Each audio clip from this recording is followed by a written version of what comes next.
Cleveland, Ohio.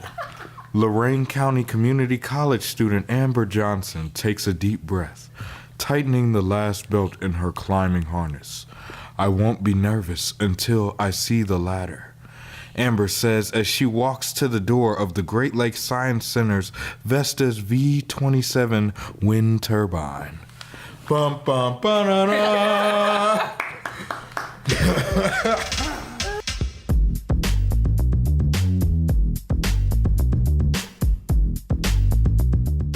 That was a selection from an article that Amber appeared in the Plain Dealer several years ago that we always make fun of because it sounds like a fan fiction. Like he gripped her tightly and said, "There is no one else but you." As they Okay, that didn't. I won't repel until you do, Amber. I'll be there to catch you. I'm always there to catch you. I don't know what we're talking about anymore because that didn't happen. So. Her harness slips. Oh no! Wow, did I just fall to my death? No, because hand in hand gripped tightly as he pulled her back. You all died together, Who are Amber. you talking about? There's not a single person who was there that day who matches that description. The author of the Plain His Dealer long, article, flowy obviously. hair. Oh my god, none of them had long flowy hair. I was in a wind turbine major, okay? I learned how to climb and like work on wind turbines, Which is and we were at badass. the science center, and this Plain Dealer guy was there to write something about the new scoreboard at the Browns field, and instead he saw us wearing hard hats near the wind turbines, so he And came he over. wrote the greatest love story ever told. And he took the most unflattering pictures of me. Like, they're so bad. Plus, you actually weren't really that nervous, like they tried to make it out, right? Like you I were was kinda, nervous, but I wasn't panicking. Like, it's a 100-foot ladder. I'm a little nervous, but Yeah. Amber, but what not you that have to take serious. away from this is don't you talk to are part reporters. of the greatest novel ever written. Oh my good God. Ever. Ryan and I are When was gonna this? finish it. We're gonna write We're a gonna 130-page God. book. Oh my god. This was in 2014 is when this happened. And that picture is gonna be the cover. We'll link to it in the doobly-doo, the description. And then you can argue with really old comments about people saying that wind turbines are stupid, which is what I did. So, Welcome back to Can You Not, the show where we talk about Amber's sensuous wind turbine climbs. But we also discuss 10-minute topics.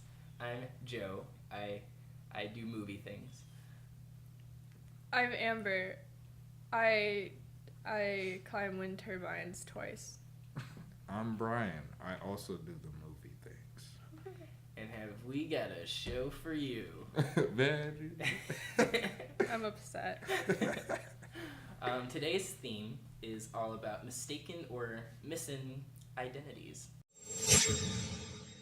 I was thinking a little bit about how I present myself to the various people in my life and the identities that I kind of take upon myself when I'm in different situations. You know, everyone always says, like, oh, just be yourself, like, don't be anyone, but, like, you know, if people don't like you, then they're just judging you and all this stuff. But I don't think that's always necessarily true. I think all of us adapt how we act to different people in our lives in different situations. I don't think that's necessarily a bad thing. And sometimes it seems like the people who don't adapt their behavior we kind of roll our eyes at them because they're always like goofy and ridiculous, but they're goofy and ridiculous around their friends and at the workplace and like, you know, all these different situations. Like, I feel like we don't necessarily look up to those people. So, you know, like around my friends, I'm much more open and much more extroverted, whereas around like, say, my workplace environment, I'm very introverted and very quiet, but like probably a lot more like willing to be studious and like get stuff done. So I guess, what do you guys think about the multiple identities that you have and how you control those, and do you find those empowering or do you find those kind of restrictive?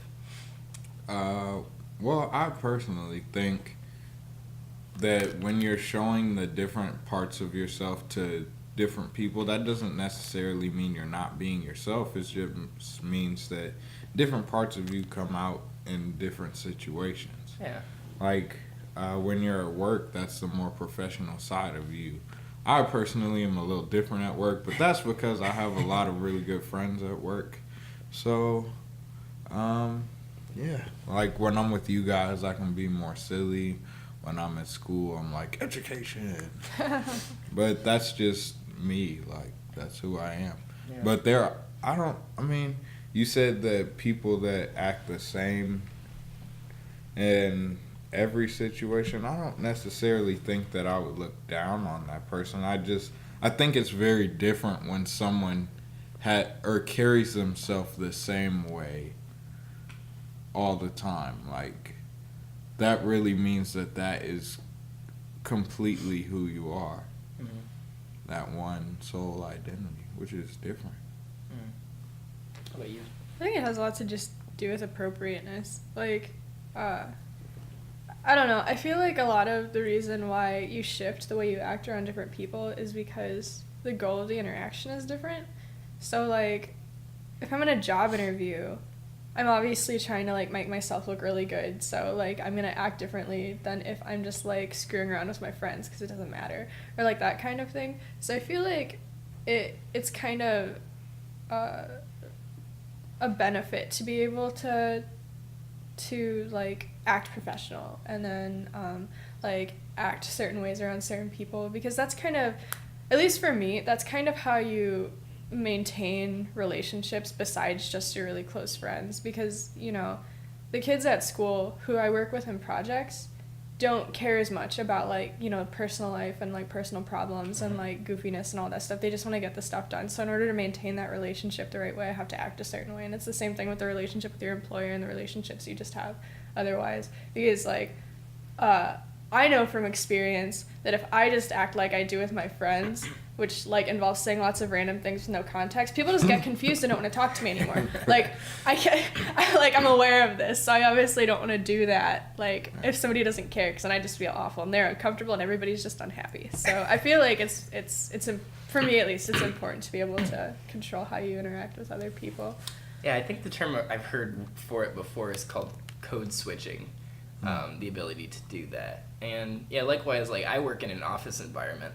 And I think, like, say if I was, like, to hang out with, like, my boss or something like that outside of, like, a work environment or outside of, like, I don't know, like a really big event, like a wedding or something like that, I feel like sometimes when you get too close to, say, like, a coworker, employee, it kind of diminishes the workplace relationship, I guess. I feel like it kind of...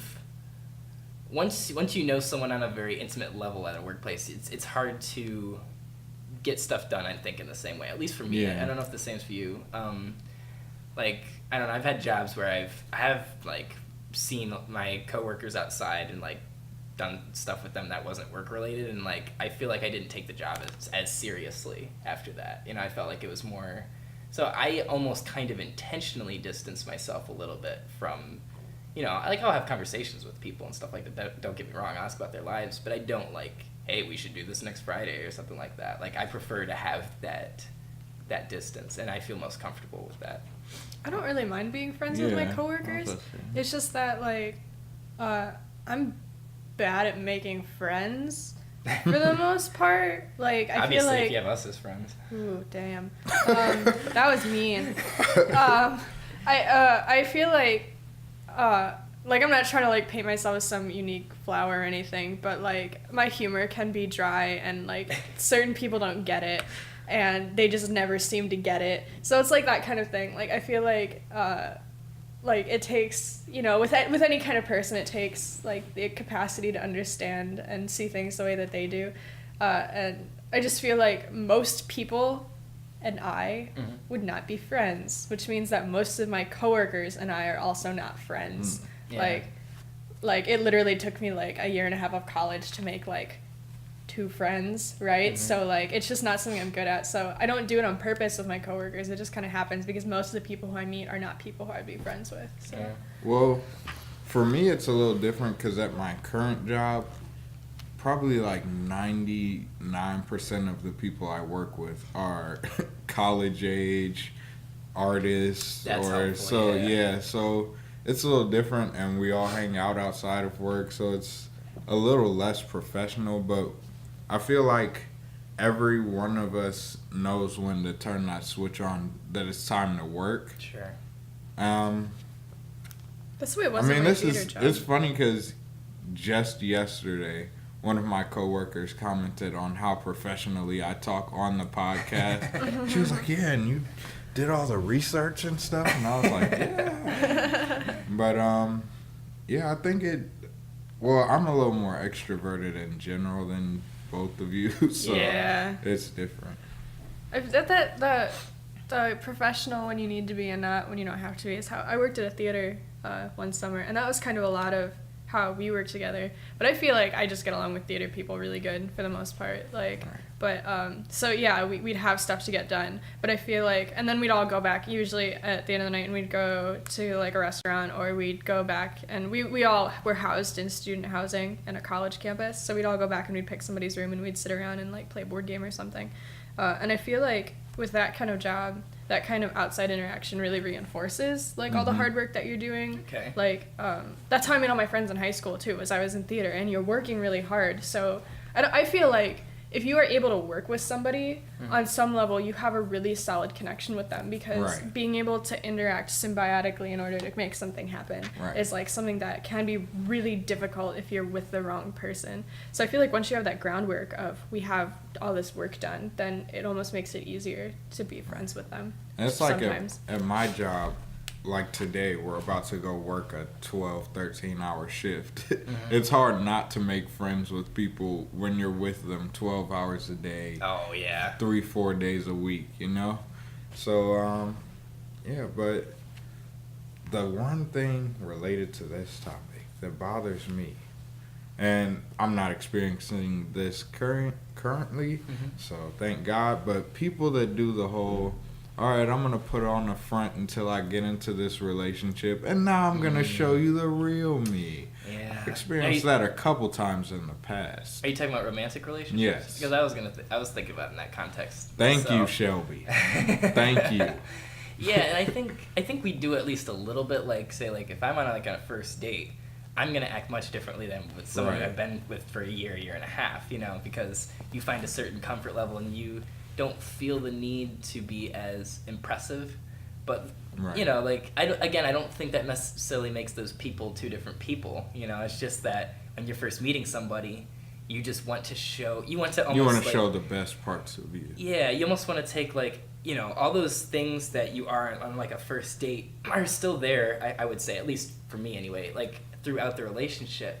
But on that first date, I'm basically catching them all in a fishnet and trying to bring them to the forefront, you know, as opposed to having them spread out, you know. So it's like, okay, I'm gonna show, you know, off my sense of humor. I'm gonna show off my, you know, interests. I feel like in a lot of cases that's true, but at least I've experienced some where it's they were different.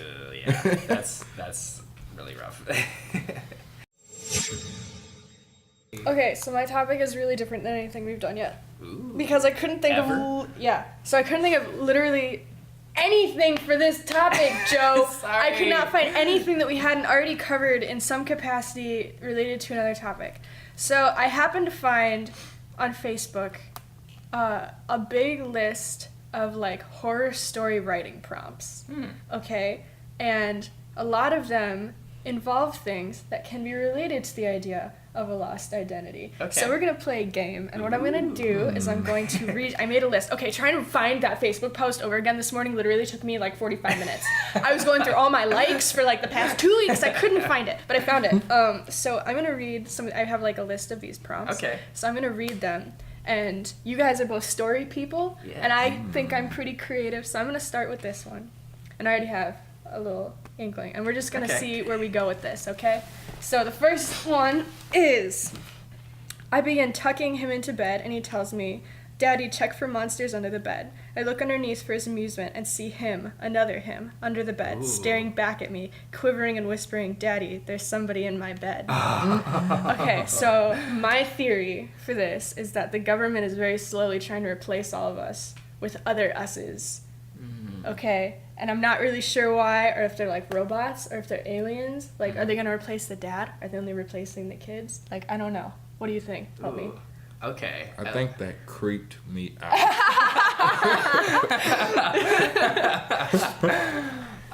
Okay, so we're building off the idea that you Yeah. set forth.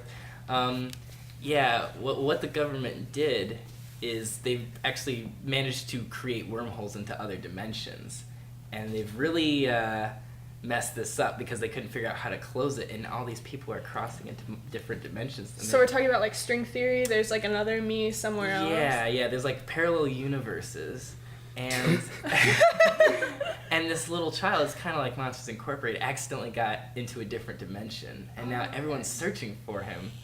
But he happened to stumble. He was looking, and he found a familiar neighborhood, but his house wasn't his house, and his kitchen wasn't his kitchen. So he heard a noise, and he runs and goes and hides under the bed, thinking that it's his bed. Oh, so the kid under the bed is the kid from the other dimension. Yeah. Okay, so why did the government open up wormholes?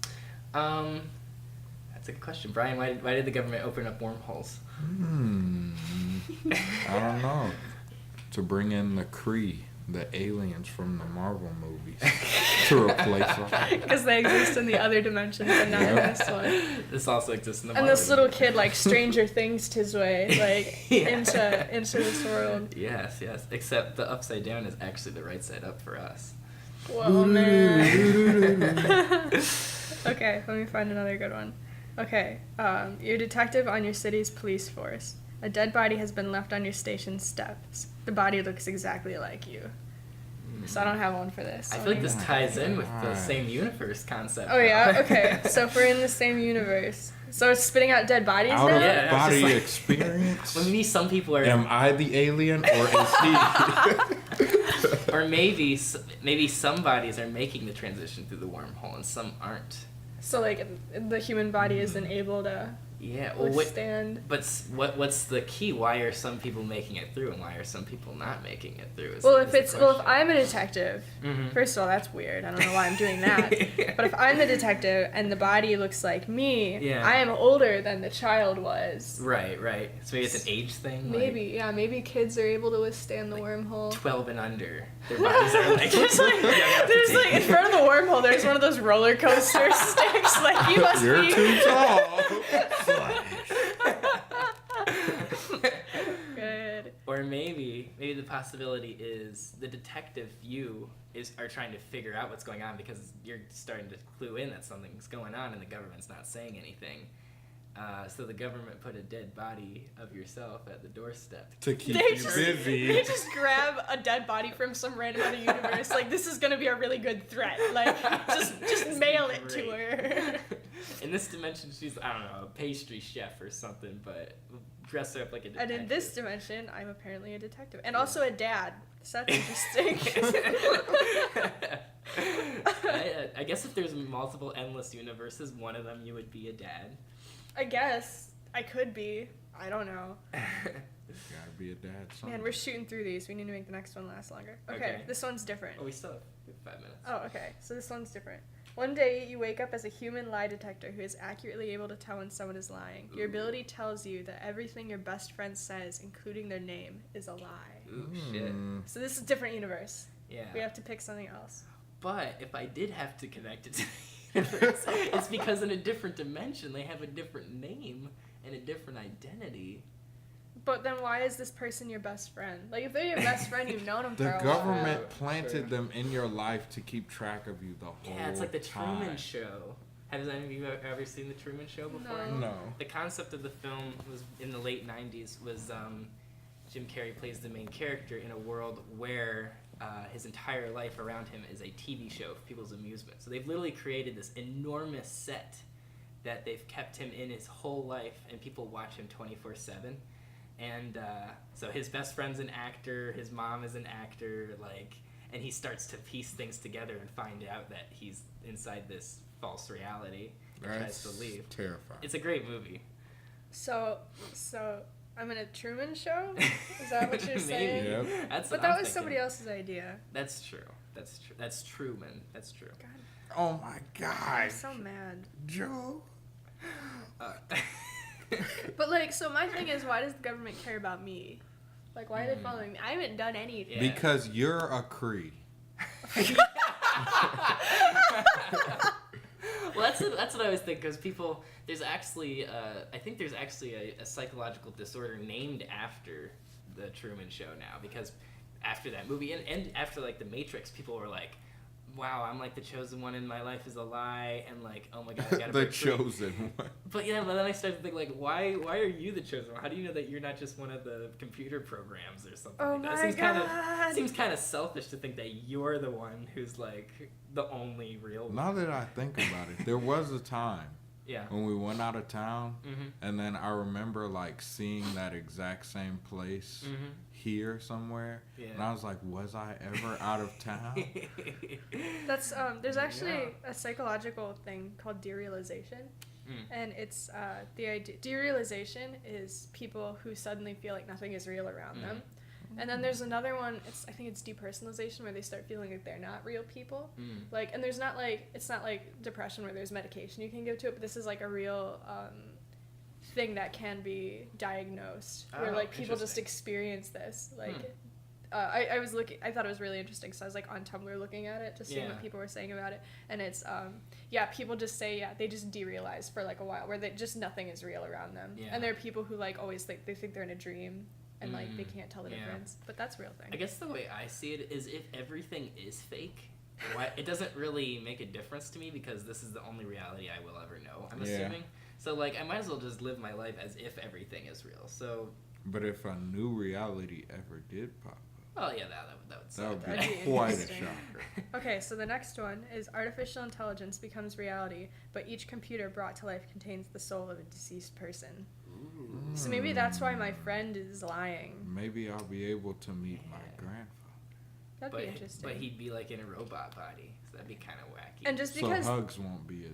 And is it? you just strap pillows, you strap pillows to the robot arms, like. Well, here's the question: would it be like the portraits in Harry Potter, where they aren't the same person, they just retain all the memories and personality of the person and just kind of live on, or is it almost like you literally brought their like It's whatever their you would call soul. their essence, their It's, soul. it back to contains life? their soul. Okay. So, Not their like, memories? Yeah. It just says soul. Okay. So it wow, is- that would without Starting memories, over. that would be interesting.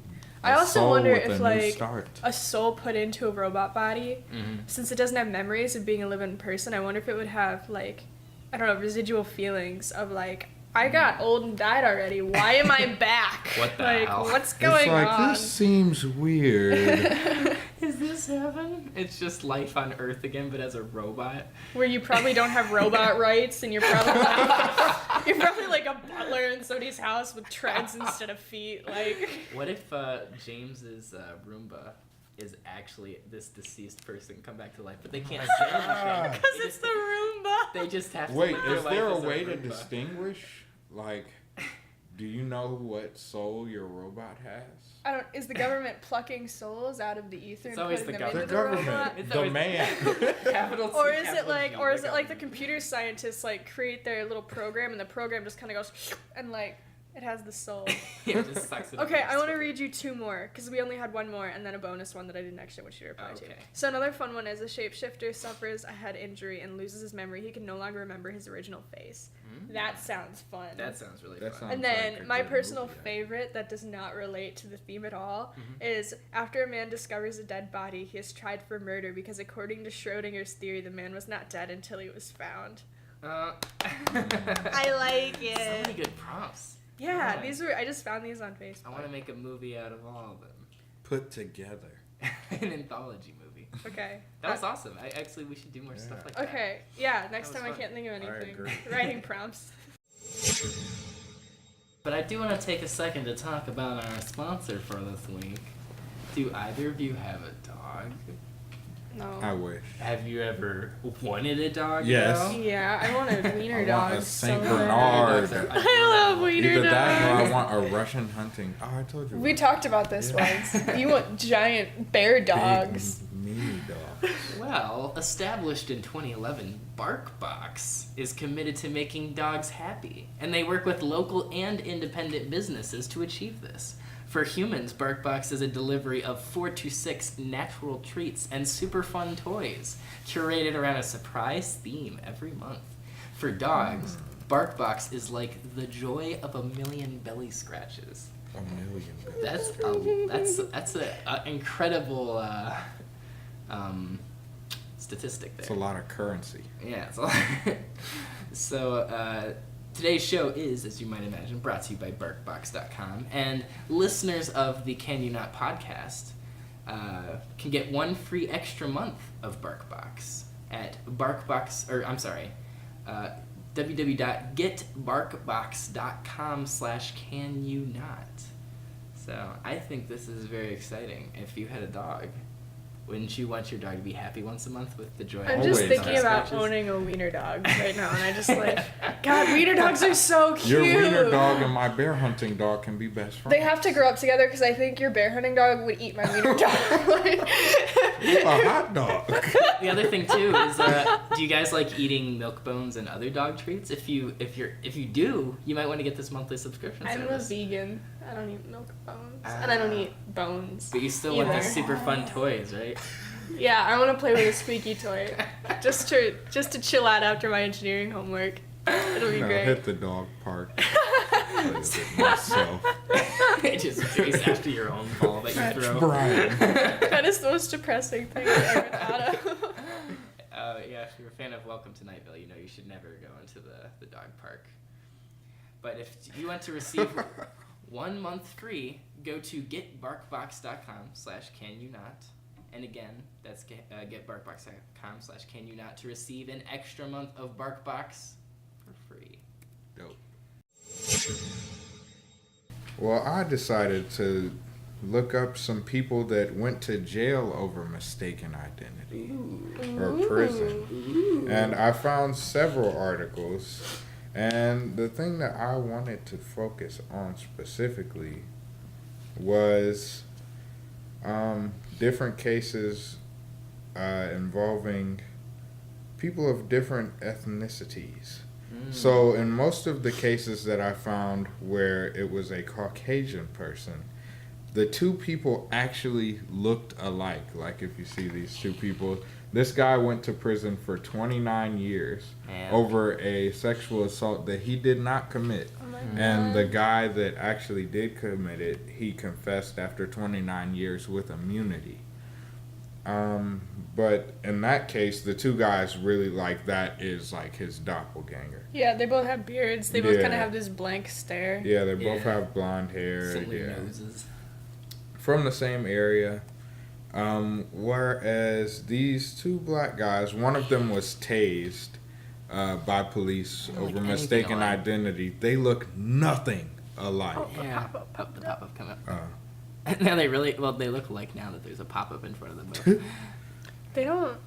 They don't Their look face. alike at Their all. faces aren't shaped the same. Yeah, completely different noses, completely Yeah. Different foreheads. eyebrows. Like, other their thing- mouths are different. The other thing that They're I not even the noticed- same skin color. Like. Right. The other thing that I noticed is that with the people of color, often it wasn't that they spent any time in prison. Mm-hmm. They just were assaulted by police. So there were people that were shot over mistaken identity, people that were beaten, or whereas most of the Caucasian people spent 30 years in jail or 20 years in jail. And that was just weird to me how that played out. That reminds me of, I don't remember what state it's in, but in a state now, they've made it so that way it's not illegal for black men to run from police. They've basically, and what that means is that now running away from the police cannot be used against them, Wow. in the court, and people are mad about it. But it came about because something had happened. Somebody called the cops because there had been trouble or something. I don't know. But the only description was he's black and he's wearing a gray hoodie.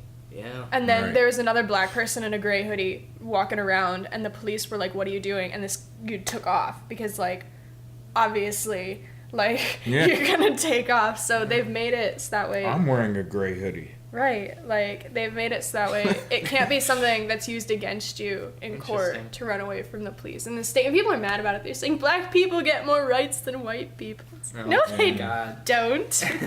But I just think it's interesting, why is it when you call the police on a white guy, it's oh, he has brown hair and he has this shaped green nose eyes. and Like, how do they figure out what eye color Like, they were?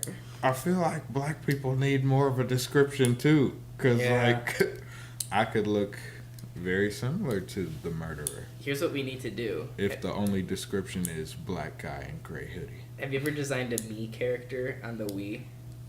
No, but I do have a Bitmoji. Well, that too. It should be like a me or like a Bitmoji. And when people come in and say, describe this person, they should Make a Bitmoji. Make a Bitmoji of it. make it until you feel traumatized enough for it to be accurate. Oh, Wanted dear. signs with your Bitmoji everywhere. This sounds like that future where the souls are in robots and all they have is a Bitmoji to hold on to Everybody's their like, humanity. Darn, that's my Bitmoji. I think white people who grow up in exclusively white neighborhoods and pretty much interact solely with white people for most of their life, I think there is this homogenous sort of way in that they don't see as much, they can't identify as many features between like black people and like Hispanic people and stuff like that. Like It's how people in the United States think that all Asians look the same. Yeah. Right. It's just because since you don't look at Asian people every day and see and are able to see the differences like on a face-to-face basis, it like makes it harder. So I feel like when you get white people who don't actually interact with black people, then they don't know what to say or what to do. I wonder if the aliens or the Marvel aliens, if they came Replacing everyone. well, I wonder if aliens came to Earth, would they say the same thing about people? Like, would they be They so all look unable? the same. like you show them like two completely different, like a squat, small black person with long hair down to their shoulders, and like a tall Asian person who has like a buzz cut and like tattoos. Like, would they be able to tell the It's like, difference? It'd be What's like the us. It'd be like difference? us looking at two cats. It's like, aww, Yeah. they're different colors. That's so cute. One of them's long hair. It's like, now which one peed on the carpet? Yeah, would You're they- both going to jail. Would they come up with like scientific names for each one? Like, this is a long-haired human, therefore it's like a blur, blah, blah, blah. And this is like a short-haired black human, so it's gonna be like a. I didn't like that noise you made. That made me uncomfortable. Neither one of them were good. No. The last one though made my like throat hurt. Like, Now I you're the don't one being know. prejudiced against aliens. that was you, Joe. I was speaking for the aliens. That's also so. I kind of think about that. Like, I imagine how like animals like are able to distinguish between each other. Because if I look at a bush baby, for example, I think all the bush babies look pretty much the same. Do the bush babies think they all look the same? Probably not. Or maybe they have other distinguishing factors like scent and stuff like that. Right. Like how That's they like- distinguish. Cats that think that we are all giant cats. I love cats. They're so cute. If only there was a BarkBox for cats. There is. There are several kinds, in fact. Meow. Yeah, they don't sponsor us, so they aren't as good. Oh. Okay, I think it actually is called Meowbox. Probably. Is it really? Yeah, James That's a was pretty looking clever at name. ordering it for our cat, but it's You have a expensive. cat? Yeah, his name's Papaya. He's allergic It's- to fish. Oh, It's that's awesome. papaya's great. Papaya Like, my is friends so are allergic cute. to papaya, like Jesse's allergic to cats. I'm allergic to cats. Amber's allergic to You cats. have a cat and you're allergic. I didn't become Bryce is allergic to him cats. until 3 years after I got him, and by then it Oh. was too late because he was my You homie loved him. already. It was too late. We are too we tight. Were homies. We were homies. I love him. I spend lots of money on allergy medicine so that way I can be near him. That's true love right there. Yeah, allergy medicine. I love antihistamines. I mean, I know Bryce is allergic to me, but she has built up an immunity That was just 'cause. dumb. That was really dumb. And you know it was dumb. Where are we at? Do we need to come up with We got more 2 stuff? more minutes. We got 2 more minutes. 2 I more feel like minutes. we've traveled really far away from your Yeah, we initial got. thing. We're talking about. With your really actually- good topic I- that we screwed up. Several years ago in high school, I guess that's more than several years ago, man. But in high school, I went to go see a talk with 4 people who had been jailed for years under the death penalty, and were exonerated through various evidence that came out like 10, 15 years later. And it wasn't so much about race, although there was a diversity of people there. There were several black people. There was one, I think there was even a black woman and a white guy. But they were all talking about... A black woman and a white guy who are confused with each other? No. I was about to say. There were like 4 people on the panel who had been exonerated for having been on the death penalty for years. Okay. Yeah, they were... It's like, man! That's really It's like colorblind cop. Colorblind cop, gender blind cop. Like, they don't Blind care. cop. It's just blind. Straight up black cop. Blind Like, cops. Oh, no. they're just This blazing sounds right. I'm gonna arrest you. You They're sound right. spinning in circles, tasing people. I've got him. Coming to ABC this fall. But yeah, it was interesting to hear their stories because it's so tough to like one person wasn't even in the right town like when it happened. Oh my God. And they did at the time when he was arrested. The DNA evidence wasn't as strong, and even DNA evidence is not as foolproof as we think it is. It's very, very it's a very long process, and it's very like questionable in terms of like getting perfect results and stuff like that. So it's really fascinating to hear these people's stories, and it makes you like question the entire justice system as a whole. Yeah. Like, A lot of them were people that were mistaken because, like, say it was a crime like murder or something. The person that it was mistaken for had like an actual motive that would have related to it, whereas the person that actually did it, it was a random crime.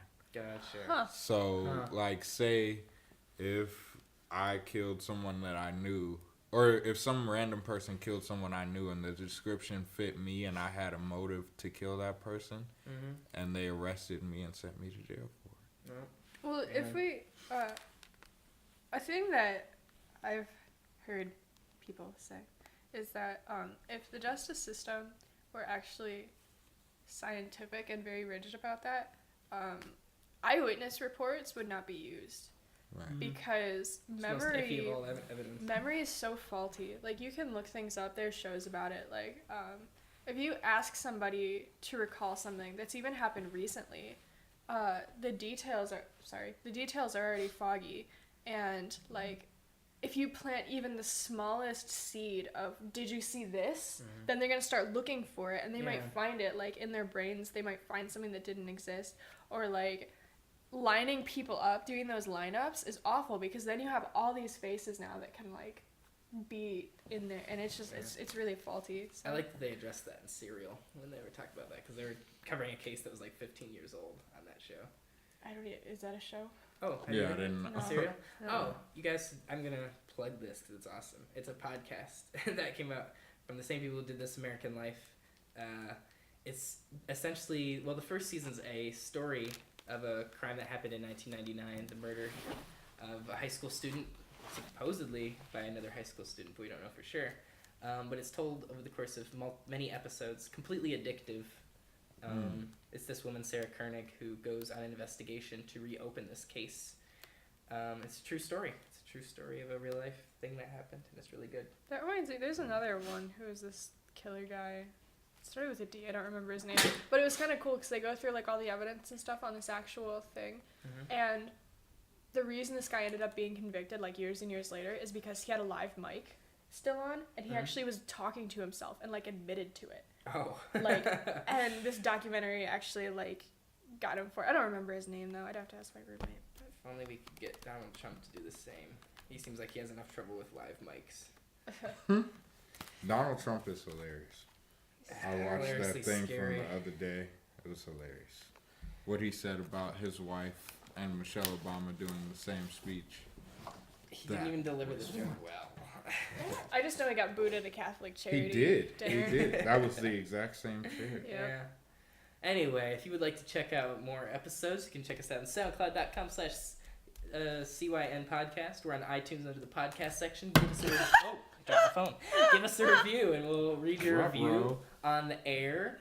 Please give us a review. We want a review. We want a review.